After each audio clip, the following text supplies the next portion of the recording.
হে জগতবাসী, আজ আপনাদের সামনে যে আলোচনাটি নিয়ে আসলাম সেই আলোচনাটি হলো যে আল্লাহ কিন্তু হযরত মুহাম্মদ সাল্লাল্লাহু আলাইহি ওয়াসাল্লামকে বন্ধু বা দোস্ত বলে ডেকেছে।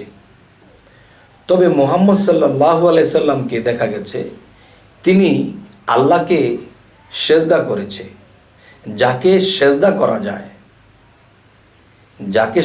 করা যায় তাকে কি বন্ধু বলা যায়? আচ্ছা, তাহলে হযরত মুহাম্মদ সাল্লাল্লাহু আলাইহি সাল্লাম আল্লাহকে কখনো বন্ধু বলে নাই, বা কোনো শাস্ত্র গ্রন্থে, হাদিস গ্রন্থে, কোরআনে কোনো জায়গায় পাওয়া যায় না যে মুহাম্মদ সাল্লাল্লাহু আলাইহি সাল্লাম আল্লাহকে বন্ধু বলেছে, এরকম পাওয়া যায় না। তাহলে আল্লাহ কিন্তু মুহাম্মদ সাল্লাল্লাহু আলাইহি সাল্লামকে দোস্ত বলে ডেকেছেন। তাহলে এখন আমাদের কথা হলো যে আমরা দুনিয়াবি চলতে গেলে একজন বন্ধু আরেক বন্ধুকে বলছে বন্ধু আসো, সে বলছে কি বন্ধু বলো।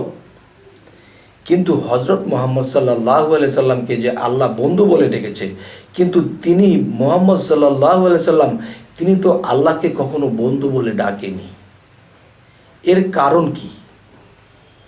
তো এই বিষয়ে ভারতের আসাম থেকে একজন ইউটিউবার বা ইউটিউবের ভক্ত তিনি আমাকে বলেছেন যে আপনি এই বিষয়ে একটা আলোচনা করবেন যে হযরত মুহাম্মদ সাল্লাল্লাহু আলাইহি সাল্লাম আল্লাহকে কিন্তু বন্ধু বলে ডাকে নাই। তো এর কারণ কি? আল্লাহ তো তাকে বন্ধু বলেছে, তিনি আল্লাহকে বন্ধু বললেন না কেন, দোস্ত বলে ডাকলেন না কেন?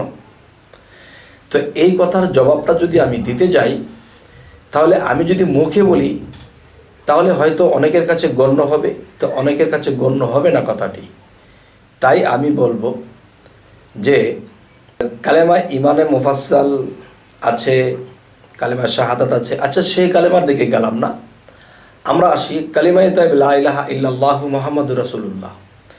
এই কালেমার মধ্যে যদি আমরা ঢুকি তখন দেখা যায় কি যে লা ইলাহা ইল্লাল্লাহু মুহাম্মাদুর রাসূলুল্লাহ, তার মানে নাই কোনো মাবুদ আল্লাহ, হযরত মুহাম্মদ সাল্লাল্লাহু আলাইহি ওয়াসাল্লাম আল্লাহর বান্দা ও রাসূল।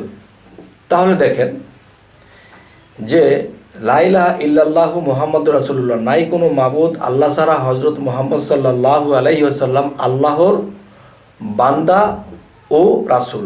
যদি মুহাম্মদ সাল্লাল্লাহু আলাইহি ওয়াসাল্লামকে বলা হয়েছে যে আল্লাহর বান্দা, তারপরে কি আসছে? ও রাসূল। তো রাসূল কিন্তু বাউন্ডারির ওই পাশে। তাহলে যে মুহাম্মদ সাল্লাল্লাহু আলাইহি সাল্লাম তিনি বান্দা, একথা আল্লাহ কালেমা তাইয়্যিবের মধ্যে বলেছে।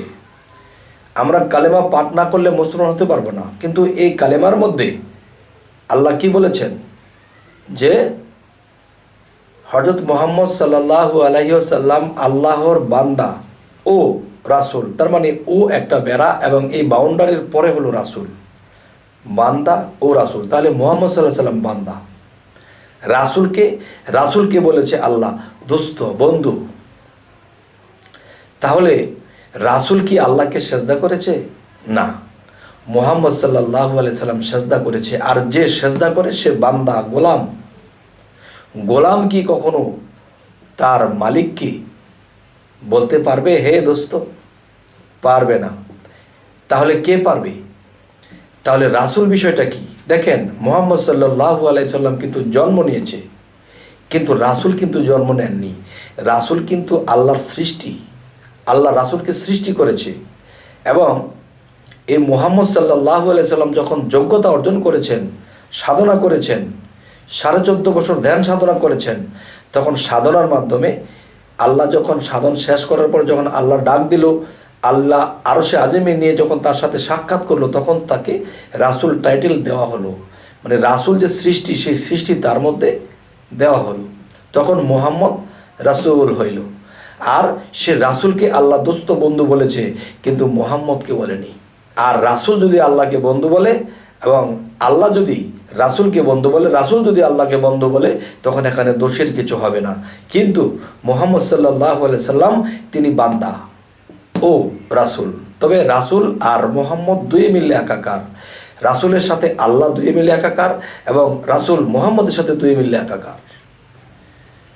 আচ্ছা, এই জন্য দেখা যায় মুহাম্মদ বান্দা বা গোলাম, তিনি গোলাম বা বান্দা হয়ে আল্লাহকে কিন্তু বন্ধু বলতে পারবে না, তবে রাসূল আল্লাহকে বন্ধু বলতে পারবে। তবে হে জগতবাসী, জানি না আজকের এই আলোচনা আপনাদের কেমন লাগলো, এবং আজকের এই আলোচনাটা করা হতো না, একমাত্র করা হলো ভারতের আসাম থেকে আমাকে এক আশেক তিনি আমাকে বললেন যে আপনি এই বিষয়ে আলোচনাটি করবেন।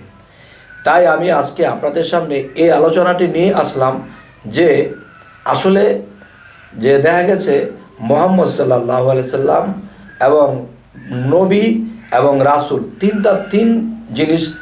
তিন বিষয়। তবে হে জগতবাসী, আজ এই বলেই রাখবো। তবে আমাদের এই চ্যানেলের আলোচনা যদি আপনাদের ভালো লাগে তো অবশ্যই সাবস্ক্রাইব করবেন। তো আজ এই বলেই রাখবো, সকলেই ভালো থাকবেন। আল্লাহ হাফেজ।